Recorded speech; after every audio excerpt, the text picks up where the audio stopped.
নির্বাচনের মাধ্যমে ক্ষমতা হস্তান্তরের সরকার প্রস্তুত বলে জানিয়েছেন প্রধান উপদেষ্টা ডক্টর মোহাম্মদ ইউনূস। তিনি বলেন, সুষ্ঠু ও স্বচ্ছ নির্বাচন আয়োজনের জন্য সরকার কঠোর পরিশ্রম করছে। নির্বাচনের সব কার্যক্রম শেষ করতে তিনি জনগণের কাছে প্রতিশ্রুতিবদ্ধ বলে জানান প্রধান উপদেষ্টা। বুধবার কেবাংসান ইউনিভার্সিটির শিক্ষার্থীদের উদ্দেশ্যে দেয়া ভাষণে মোহাম্মদ ইউনূস আরও বলেন, মালয়েশিয়া বাংলাদেশ বিভিন্ন খাতে একযোগে কাজ করবে। সুফিয়ান ফারাবির প্রতিবেদন। রাষ্ট্রীয় সফরের তৃতীয় দিনে মালয়েশিয়ার কেবাংসান ইউনিভার্সিটির শিক্ষার্থীদের উদ্দেশ্যে বক্তব্য দেন প্রধান উপদেষ্টা ডক্টর মোহাম্মদ ইউনূস। বাংলাদেশে জুলাই অভ্যুত্থানে তরুণদের ভূমিকার কথা তুলে ধরেন প্রধান উপদেষ্টা। বলেন, বর্তমান সরকার তরুণদের আকাঙ্ক্ষার বাস্তবায়ন করছে। নির্বাচিত প্রতিনিধির কাছে ক্ষমতা হস্তান্তরে প্রস্তুত তার নেতৃত্বাধীন সরকার। আমাদের সরকার শান্তি ও স্থিতিশীলতার উপর গুরুত্ব আরোপ করছে। আমরা গণতন্ত্রকে শক্তিশালী করতে ও জনগণের হাতে ক্ষমতা ফিরিয়ে দিতে প্রতিশ্রুতিবদ্ধ। সংস্কার আমাদের সর্বোচ্চ অগ্রাধিকার। আমাদের একটি স্পষ্ট লক্ষ্য আছে এবং বিস্তারিত কর্মপন্থা আছে। আমরা এগিয়ে যাওয়ার বিষয়ে দৃঢ় সংকল্পবদ্ধ।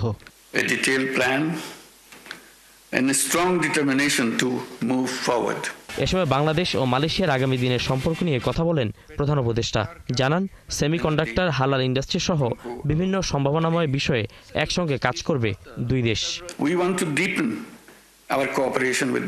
আমরা আমাদের দ্বিপাক্ষিক সম্পর্ক আরও দৃঢ় করতে চাই। আমরা একসাথে সমৃদ্ধ ও উদ্ভাবনী ও অন্তর্ভুক্তিমূলক ভবিষ্যৎ গড়তে পারি। সেমিকন্ডাক্টর, হালাল ইন্ডাস্ট্রি সহ বিভিন্ন বিষয়ে আমরা একসাথে কাজ করতে পারি। জলবায়ু পরিবর্তন ও ক্রমবর্ধমান বৈষম্য এবং দ্রুত পরিবর্তনশীল প্রযুক্তির মতো বিষয়গুলো নিয়ে আমরা একসাথে কাজ করতে পারি। আমি সত্যিই বিশ্বাস করি যে শিক্ষা ও গবেষণায় একসাথে কাজ করার মাধ্যমে আমরা বিশ্বের বুকে মডেল হতে পারি। মালয়েশিয়ার তরুণ শিক্ষার্থীদের প্রতি প্রধান উপদেষ্টা বলেন, শুধু দেশ নয়, কাজ করতে হবে বিশ্বের সমস্যা নিয়ে। আমি শিক্ষার্থী বন্ধুদের প্রতি আহ্বান জানাবো যে শুধু দেশ নয়, বিশ্বকে নিয়ে ভাবতে হবে। বিশ্ব যদি বদলে যায়, আমাদের দেশও পাল্টে যাবে। তিনি বলেন, আধুনিক বিশ্বে তরুণ উদ্যোক্তা প্রয়োজন। চাকরির পেছনে নয়, তরুণদের উদ্ভাবনী ক্ষমতা নিয়ে এগিয়ে আসতে হবে। বৈশ্বিক চ্যালেঞ্জগুলো মোকাবেলায় তরুণদেরকে এগিয়ে আসতে হবে এবং পথ দেখাতে হবে। অনুষ্ঠানে প্রধান উপদেষ্টাকে সম্মাননাসূচক ডক্টরেট ডিগ্রি প্রদান করে বিশ্ববিদ্যালয়টি। সুফিয়ান ফারাবি, ৭১, ঢাকা। চাপ দিয়ে নির্বাচন বন্ধ করা যাবে না বলে মন্তব্য করেছেন বিএনপির স্থায়ী কমিটির সদস্য ডক্টর AZM জাহিদ হোসেন। সকালে ড্যাবের নবনির্বাচিত কেন্দ্রীয় কমিটির পক্ষ থেকে শহীদ জিয়াউর রহমানের সমাধিতে শ্রদ্ধা জানানোর পর সাংবাদিকদের একথা জানান গুলশান কার্যালয়ে দলটির সিনিয়র যুগ্ম মহাসচিব রুহুল কবির রিজভী। এ সময় তিনি জানান, যারা নির্বাচন পেছানোর কথা ও পিআর ইস্যুর আনছেন তাদের ভিন্ন উদ্দেশ্য আছে। আরও জানাচ্ছেন মামুন হোসাইন। শহীদ প্রেসিডেন্ট জিয়াউর রহমানের সমাধিতে চিকিৎসক সংগঠন ডক্টরস অ্যাসোসিয়েশন অব বাংলাদেশ ড্যাবের নবনির্বাচিত কমিটির সদস্যরা শ্রদ্ধা নিবেদন করেন। এ সময় সাথে ছিলেন বিএনপির স্থায়ী কমিটির সদস্য ডাক্তার AZ জাহিদ হোসেন। শ্রদ্ধা জানানো ও দোয়া মোনাজাত শেষে কথা বলেন গণমাধ্যমের সাথে। এ সময় তিনি জানান, চাপ দিয়ে নির্বাচন বন্ধ করা যাবে না। সরকারের একটি অংশ এখনও যারা সরকারের সাথে সম্পৃক্ত আছেন, সেই অংশের পক্ষ থেকে কেউ কেউ যখন বলেন নির্বাচন এটা না করলে হতে দিব না, ওটা না করলে হতে দিব না, আবার গণতন্ত্রের কথা বলবেন। তিনি আরও জানান, গণতন্ত্রের জন্য মাঠে থাকুন, জনগণই ঠিক করবে কারা দেশ পরিচালনা করবে। আমাদের এখন দায়িত্ব হচ্ছে সবাইকে সাথে নিয়ে আগামীতে এমন একটি জাতীয় নির্বাচনের পরিবেশ সৃষ্টি করা যেখানে মানুষ নির্বিঘ্নে তার ভোটাধিকার প্রয়োগ করতে পারবে, জনগণ বেছে নেবে তার প্রতিনিধি কে হবে। অন্যদিকে বিএনপির গুলশানের কার্যালয়ে সংবাদ সম্মেলন করেন রুহুল কবির রিজভী। এ সময় তিনি জানান, পিআর ইস্যু আনার বিশেষ কোনো উদ্দেশ্য আছে। পৃথিবীর অন্যান্য দেশে যেখানে এটি চালু রয়েছে, সেখানেও কিন্তু আবার নতুন করে সেখানে ভাবা হচ্ছে। তো হঠাৎ করে এটি যদি আমরা এখন প্রবর্তন করতে যাই, তাহলে এক ধরনের জটিলতা তৈরি হবে এবং আমার মনে হয় যে এখন যারা এই কথাটি বলছেন, সেটা আমার মনে হয় যে এক ধরনের জটিলতা তৈরি করা ছাড়া আর অন্য কোনো উদ্দেশ্য আছে বলে আমরা মনে করি না। রিজভী জানান, 15 আগস্ট বেগম খালেদা জিয়ার 81তম জন্মদিনে কোনো কেক কাটা হবে না। দীর্ঘায়ু কামনায় দোয়া মোনাজাত করা হবে। মামুন হোসাইন, ৭১, ঢাকা।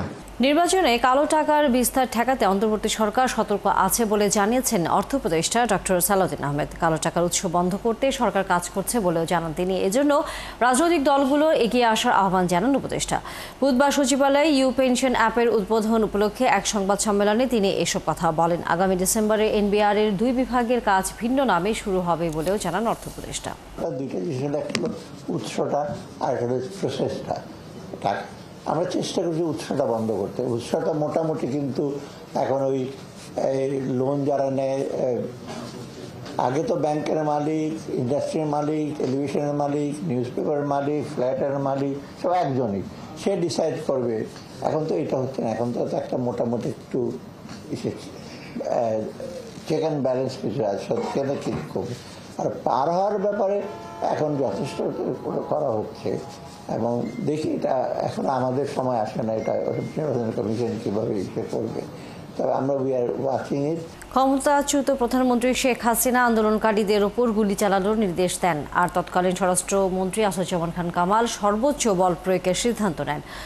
পরে আইনশৃঙ্খলা বাহিনী তা বাস্তবায়ন করে। গণঅভ্যুত্থানের সময় চাঙ্খারপুল হত্যা মামলায় তদন্ত সংস্থাকে দেওয়া উপদেষ্টা আসিফ মাহমুদের জবানবন্দিতে এসব তথ্য উঠে এসেছে। আরও জানাচ্ছেন সৈকত সাদেক। জুলাই আন্দোলনের অন্যতম সমন্বয়ক আসিফ মাহমুদ সজীব ভুঁইয়া টানা 36 দিনের আন্দোলনে গুমের শিকার অথবা তৎকালীন ডিবি কর্মকর্তা হারুনের নির্যাতনের পরও হাল ছাড়েননি তিনি। ঘোষণা দেন কমপ্লিট শাটডাউনের। জুলাই গণঅভ্যুত্থানে চাঙ্খারপুলে শহীদ আনাজ সহ 6 জন হত্যা মামলায় তদন্ত সংস্থার কাছে জবানবন্দি দিয়েছেন আসিফ ভুঁইয়া। এই মামলার 1 নম্বর সাক্ষী করা হয়েছে তাকে। আসিফ মাহমুদ জবানবন্দিতে উল্লেখ করেন, যখন সারা দেশে ইন্টারনেট বন্ধ করা হয় তখন 19শে জুলাই আত্মগোপনে থেকেই গুমের শিকার হন তিনি। একই পরিণতি হয় নাহিদ ইসলামেরও। কোথায় আটকে রাখা হয় তখন না জানলেও অভ্যুত্থানের পর আয়নাঘর পরিদর্শনে গিয়ে বুঝতে পারেন এখানে গুম করে রাখা হয়েছিল তাদের। গুম থেকে মুক্তির পর হাসপাতালে ভর্তি হন। সেখানেও গোয়েন্দা বাহিনী আন্দোলন স্থগিতে ভিডিও বার্তা দেওয়ার জন্য চাপ দেয়। রাজি না হলে নির্যাতন করা হয় তাকে। পরদিন তুলে নিয়ে যাওয়া হয় ডিবি কার্যালয়ে। ডিবি কার্যালয়ে রমনা জোনের ডিসি ফজলে ইলাহি ও ডিসি হুমায়ুন জোর করে ক্ষমতাচ্যুত প্রধানমন্ত্রী শেখ হাসিনা এবং আসাদুজ্জামান খান কামালকে দেখানোর জন্য একটি ভিডিও বার্তা দিতে চাপ দেন। 6 দিন আটকে রেখে জোরপূর্বক তা আদায় করা হয়। পরে সামাজিক যোগাযোগ মাধ্যমে এটি ছড়িয়ে দেয় গোয়েন্দারা। 5 আগস্ট শেখ হাসিনার পতনের দিন তিনিও রাজধানীর চাঙ্খারপুল এলাকা দিয়ে কেন্দ্রীয় শহীদ মিনারে প্রবেশের চেষ্টা করেন। বেলা 12:30টার দিকে চাঙ্খারপুলে পৌঁছান তিনি। সেখানে বুরহানুদ্দিন কলেজের পাশে একটি দোতলা ভবন থেকে পুরো ঘটনা পর্যবেক্ষণ করেন। নিরস্ত্র ছাত্র জনতার উপর police sound grenade, tear shell, shotgun ও রাইফেল দিয়ে বেপরোয়া গুলি চালায়। দুপুরের দিকে জানতে পারেন 2 জন শহীদ হয়েছেন। সজীব ভুঁইয়ার জবানবন্দিতে আরও উঠে আসে 40-50 জন পুলিশের গুলিতে চাঙ্খারপুলে 6 জন শহীদ হন। ডিএমপি সাবেক কমিশনার হাবিবুর রহমান, যুগ্ম কমিশনার সুদীপ কুমার চক্রবর্তী, রমনা জোনের এডিসি আক্তার, এসি ইমরুল, পরিদর্শক আরশাদ গংয়ের উপস্থিতি ও নির্দেশনায় কনস্টেবল সুজন, ইমাজ হোসেন ইমন ও নাসিরুল গুলি চালায়। তাদের গুলিতে শহীদ হন আনাস, জুনাইদ, ইয়াকুব, রাকিব, ইসমামুল ও মানিক। শেখ হাসিনা আন্দোলনকারীদের উপর প্রাণঘাতী অস্ত্র ব্যবহারের নির্দেশ দেন। তৎকালীন স্বরাষ্ট্রমন্ত্রী আসাদুজ্জামান খান কামাল এই নির্দেশনা বাস্তবায়নে নিজ বাসায় দফায় দফায় বৈঠক করে সর্বোচ্চ বল প্রয়োগের সিদ্ধান্ত নেন। আইন শৃঙ্খলার বাহিনীর সদস্যরা ব্যবহার করেন প্রাণঘাতী মারণাস্ত্র। সৈকত সাদিক, 71, ঢাকা। রাজুকের পূর্বাঞ্চলে নতুন শহর প্রকল্প প্লট দুর্নীতির 3 মামলায় শেখ হাসিনা, শেখ রেহানা ও টিউলিপ সিদ্দিক, রদওয়ান মুজিব সিদ্দিক, আজমিনা সিদ্দিক সহ 23 জনের বিরুদ্ধে প্রথম দিনের সাক্ষ্য গ্রহণ শুরু হয়েছে। এদিন সাক্ষ্য দিতে আদালতে হাজির হন দুদকের 3 কর্মকর্তা সালাউদ্দিন, আফনান জান্নাত কেয়া ও এস.এম. রাশেদুল হাসান। পৃথক 3 মামলায় শেখ হাসিনা ও শেখ রেহানার পরিবারের 4 সদস্য ছাড়া অন্য আসামিরা হলেন সাবেক গণপূর্ত প্রতিমন্ত্রী শরীফ আহমেদ, জাতীয় গৃহায়ন ও গণপূর্ত মন্ত্রণালয়ের সচিব শহীদ উল্লাহ খন্দকার, সিনিয়র সহকারী সচিব পুরবী গোলদার, রাজুকের সাবেক চেয়ারম্যান আনিসুর রহমান মিয়া সহ 18 জন। ডাকসু ও হল সংসদ নির্বাচনের জন্য দ্বিতীয় দিনের মতো মনোনয়নপত্র বিক্রি করা হচ্ছে। আগামী 18 আগস্ট পর্যন্ত এই মনোনয়নপত্র সংগ্রহ করা যাবে। সিনেট ভবনের 3য় তলা থেকে ডাকসুর ফর্ম এবং হলের প্রার্থীরা নিজ নিজ হল থেকে ফর্ম সংগ্রহ করতে পারবেন। এর আগে প্রথম দিন 60টি ফর্ম বিক্রি হয়েছে এবং 2টি জমা পড়েছে। আজ দুপুরে 12টা পর্যন্ত 6টি ফর্ম বিতরণ এবং 1টি জমা পড়েছে। 19 আগস্ট বেলা 3টা পর্যন্ত ফর্ম জমা দেয়া যাবে। ডাকসুর মনোনয়ন ফর্মের জন্য 300 টাকা এবং হলের মনোনয়ন ফর্মের জন্য 200 টাকা নির্ধারণ করা হয়েছে। এবার ডাকসু পরিষদে 28টি পদে প্রার্থিতা করার সুযোগ আছে। একজন একাধিক পদের ফর্ম সংগ্রহ করতে পারবেন, তবে চূড়ান্তভাবে কেবল একটি পদের প্রার্থিতা করতে পারবেন। 25 আগস্ট সোমবার দুপুর পর্যন্ত রিটার্নিং অফিসারের কাছে যে কোনো প্রার্থী তার প্রার্থিতা প্রত্যাহার করতে পারবেন। আমরা গতকাল 12 তারিখ থেকে আমরা মনোনয়নপত্র বিতরণ করা শুরু করেছি। একজন প্রার্থী যদি মনোনয়নপত্র নিতে হয়, তার সে যে বৈধ ভোটার, সেটা প্রমাণ দিতে হয়। সাথে তাকে ডাকসুর জন্য যে কোনো পদে তাকে 300 টাকা দিয়ে ফর্মটা নিতে হয়। আর হল সংসদের ক্ষেত্রে প্রতিটা যে কোনো পদের জন্য তাকে 200 টাকা দিয়ে মনোনয়নপত্র নিতে হবে। 19 তারিখের মধ্যে অফিসিয়াল আওয়ারের মধ্যে তাকে জমা দিতে হবে। জমা দেওয়ার পরে আমরা একটু সময় নিব, এগুলো যাচাই বাছাই করব, তাদের নাম ঠিক আছে কিনা, ভোটার আইডি ঠিক আছে কিনা, রেজিস্ট্রেশন ঠিক আছে না, সে বৈধ ছাত্র কিনা, তার ছাত্রত্বের পিরিয়ড আছে কিনা, এগুলো আমরা সব যাচাই বাছাই করব। যাচাই বাছাই করার পর আমরা প্রাথমিক তালিকা প্রকাশ করে দেব। আমি আবু আদিল শাহ সৌমিক, 21 সেশন। আমি প্রার্থিতা করছি কেন্দ্রীয় সংসদের সদস্য পদে। আমি একজন স্বতন্ত্র পদপ্রার্থী হিসেবে আমি ঢাকা বিশ্ববিদ্যালয়ের ডাকসু নির্বাচনে হল সংসদ থেকে সংস্কৃতি বিষয়ক সম্পাদকে আমি ইনশাআল্লাহ লড়ব। আমি সূর্য সেন হলে সহসাধারণ সম্পাদক এজিএস পদপ্রার্থী। জাতীয়করণের দাবিতে এমপিওভুক্ত শিক্ষকদের মহাসমাবেশ চলছে প্রেস ক্লাবে। সমাবেশ শেষে সচিবালয় অভিমুখে পদযাত্রা কর্মসূচিও করবেন তারা। এদিকে এই সমাবেশকে কেন্দ্র করে সচিবালয়ের সামনে সতর্ক অবস্থানে নিয়েছে আইনশৃঙ্খলা বাহিনী।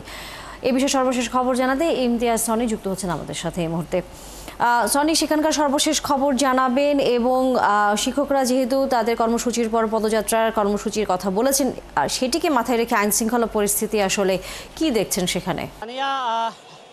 সারা দেশের এমপিওভুক্ত সকল শিক্ষা প্রতিষ্ঠানকে জাতীয়করণের দাবিতে মূলত সারা দেশ থেকে আসা শিক্ষক আর কর্মচারী যারা এমপিওভুক্ত প্রতিষ্ঠানের, তারা মূলত আজকের এই সমাবেশে উপস্থিত হয়েছেন।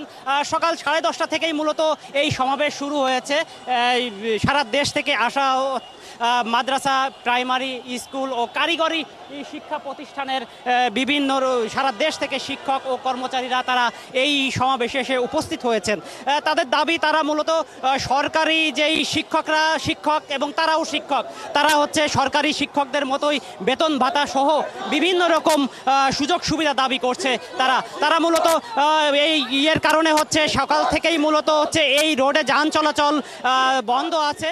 আর এই কর্মসূচি সমাবেশের পরে তারা একটি পদযাত্রাও করার রয়েছে, তাদের কর্মসূচি রয়েছে। আমরা এখন একজন শিক্ষকের কাছ থেকে আমরা শুনতে চাচ্ছি যে আসলে এই কর্মসূচি তারা কেন পালন করছে, আসলে কেন কি করছে।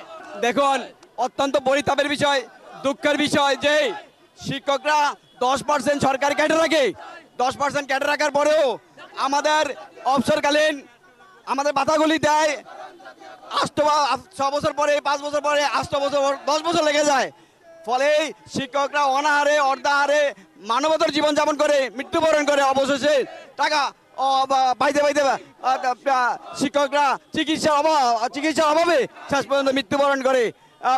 আমরা চাই সরকারি কর্মচারী যেভাবে চাকরির অবসরকালীন সুবিধা পায়, যেভাবে পায়, অর্থাৎ 6 মাসের মধ্যে 3 মাসের মধ্যে পায়, আমরাও আমাদের টাকাগুলি এই অবসরের 3 মাসের মধ্যে পেতে চাই।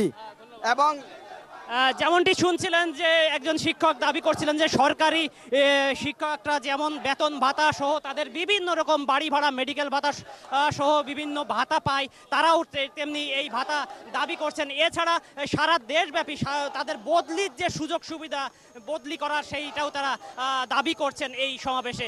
মূলত এই সমাবেশ শেষ করে তারা মূলত একটা পদযাত্রা, সচিবালয় অভিমুখে একটা পদযাত্রার কর্মসূচি রয়েছে। যদিও কোনো শিক্ষক আমাদেরকে জানিয়েছেন যে যদি পুরো এই হাজার হাজার শিক্ষকদের যদি পদযাত্রা না হয় ধন্যবাদ ইমতিয়াজ সনি। নিশ্চয়ই আমরা ফিরবো শিক্ষকদের এই পদযাত্রা কর্মসূচি জানবার জন্য আবারও আপনার কাছে। দর্শক, সহকর্মী ইমতিয়াজ সনি ছিলেন প্রেস ক্লাবের সামনে থেকে। ময়মনসিংহের ব্রহ্মপল্লী রোডে বেসরকারি হাসপাতালে অনিয়ম অভিযোগে অভিযান পরিচালনা করছেন র্যাবের ভ্রাম্যমাণ আদালত। অভিযানের সর্বশেষ খবর নিয়ে সাজিদ সরকার যুক্ত হচ্ছেন আমাদের সাথে। সাজিদ, আশা করি আপনি আমাকে শুনতে পাচ্ছেন। অভিযানে হাসপাতালগুলোর কি ধরনের অনিয়ম পেয়েছে র্যাবের এই ভ্রাম্যমাণ আদালত, এবং এখন পর্যন্ত কাউকে অভিযুক্ত করে জরিমানা করা হয়েছে কিনা? তানিয়া, এটি ময়মনসিংহ শহরের এক চরপাড়া এলাকা, যেটি আসলে হাসপাতালের নগরী বলা চলে। আমরা যেটি দেখছি যে প্রতিটি ভবনে যেন হাসপাতালের একটি ভবন যেন হাসপাতালের কারখানা এই অর্থে বলছি যে যেহেতু এটি সেবার প্রতিষ্ঠান, সেবামূলক, সেই সেবামূলক প্রতিষ্ঠানের কথা থাকলেও এখানে ভবনগুলো নিয়ে এক একটি ভবনে কম করে হলো 3 থেকে 4টি হাসপাতাল, ডায়াগনস্টিক সেন্টার থেকে শুরু করে প্যাথোলজি সব ধরনের ব্যবস্থা আছে, কিন্তু কোনোটির আসলে কোনো ধরনের সরকারি ছাড়পত্র থেকে শুরু করে যে নিয়ম শৃঙ্খলা বা যেটি মেনে চলার কথা সেটি আসলে কোনোটিই নেই। যার ফলে এখন পর্যন্ত আমরা যেটি দেখছি র্যাবের ভ্রাম্যমাণ আদালত 4টি প্রতিষ্ঠানকে একেবারেই বন্ধ করেছে। বন্ধ করার যেটি কারণ, তারা বছরের পর বছর ধরে এই হাসপাতালগুলো অনুমোদন ছাড়াই চালিয়ে আসছিল। অনেকেই বলছেন যে তারা আবেদন জমা দিয়েছেন এবং সেই আবেদনের প্রেক্ষিতেই তারা এটি পরিচালনা করছে। এটি আসলে কোনোভাবেই সেটি করতে পারেন না, কেননা স্বাস্থ্য অধিদপ্তর থেকে সব ধরনের কাগজপত্র জমা দিয়ে সেটি পরীক্ষা নিরীক্ষা শেষে, অর্থাৎ তাদের পক্ষ থেকে এখানে পরিদর্শনে আসবেন এবং পরিদর্শন শেষে সেটি আসলে সঠিকভাবে বাস্তবায়নযোগ্য কিনা, এরপরে কিন্তু সেই হাসপাতালগুলো তাদের কার্যক্রম চালাতে পারবেন। কিন্তু আমরা যেটি দেখছি যে এই যে পল্লী কল্যাণ প্রাইভেট হাসপাতাল অ্যান্ড ডায়াগনস্টিক সেন্টার, এটি 10 বেডের অনুমোদন নিয়েছে, তাদের অপারেশন থিয়েটার রয়েছে এবং সার্জারিও করছে, কিন্তু তারা এখন পর্যন্ত অনুমোদিত নয় এবং সেটি প্রায় 2 বছর পেরিয়েছে ইতিমধ্যেই। তারা বলছেন যে তারা স্বাস্থ্য অধিদপ্তরে আবেদন জমা দিয়েছে, সেখান থেকে জাস্ট একটি SMS এসছে যে ইন্সপেকশন আসবে, কিন্তু ইন্সপেকশন এখনও হয়নি। তারপরে কিভাবে চালাচ্ছেন সেই প্রশ্নের উত্তরে মালিক পক্ষ যেটি বলছেন যে তারা ভবনটি ভাড়া নিয়েছেন যেহেতু তাদের ব্যবসা করতে হবে। একেবারেই সরল স্বীকারোক্তি যে ব্যবসা করে তারা এটি চালাবেন। যেখানে আসলে রোগী নিয়ে কথা, সেবা নিয়ে কথা, সেখানে আসলে ব্যবসা এই শব্দগুলো আসলে কোনোভাবেই আসলে সাধারণ মানুষ যারা আসেন তারা কিন্তু এটি বুঝতে পারে না। বিশেষ করে ময়মনসিংহ শহর সিটি কর্পোরেশন হওয়ার কারণে আশপাশের জেলাগুলো থেকে প্রতিদিন বিভিন্নভাবে বিভিন্ন এলাকা থেকে রোগী আনা হয় এবং এই রোগীগুলো আনার যে ব্যবস্থা সেটি কিন্তু সরকারি হাসপাতাল থেকে ভাগিয়ে আনা হয়। এই কারণে এখন পর্যন্ত 2 জনকে আটক করা হয়েছে এবং আটকের পর তাদেরকে জেলের আদেশ দিয়েছেন ভ্রাম্যমাণ আদালত। এই আদেশের কারণ, তারা এখানে সরকারি হাসপাতাল থেকে রোগী ভাগিয়ে নিয়ে আসছেন। এই রোগী ভাগিয়ে নিয়ে এই বেসরকারি হাসপাতালগুলোতে নানানভাবে চিকিৎসা দিয়ে তারা কিন্তু কমিশন নিয়ে থাকেন, যার ফলে কিন্তু এই জরিমানাটি করা হয়েছে। এবং একই সাথে আমরা এই মুহূর্তে যে হাসপাতালটি রয়েছি সেই হাসপাতালটিতে 2 লক্ষ টাকা জরিমানা এবং এটি সিলগালা বা বন্ধ ঘোষণা করা হয়েছে। কিন্তু পরবর্তীতে যে আশপাশের যে অন্য হাসপাতাল আমরা দেখছি, অর্থাৎ বেসরকারি যে সাজিদ সরকার, আপনার মাধ্যমে আমরা দেখছিলাম র্যাব যেই ভ্রাম্যমাণ আদালতের যে অভিযান চলছে অবৈধ যে হাসপাতাল সেগুলো উচ্ছেদের, ময়মনসিংহে এখন সেই অভিযান চলছে, সেই খবর জানছিলাম। ফিরব নিশ্চয়ই পরবর্তী আবারও আপনার কাছে।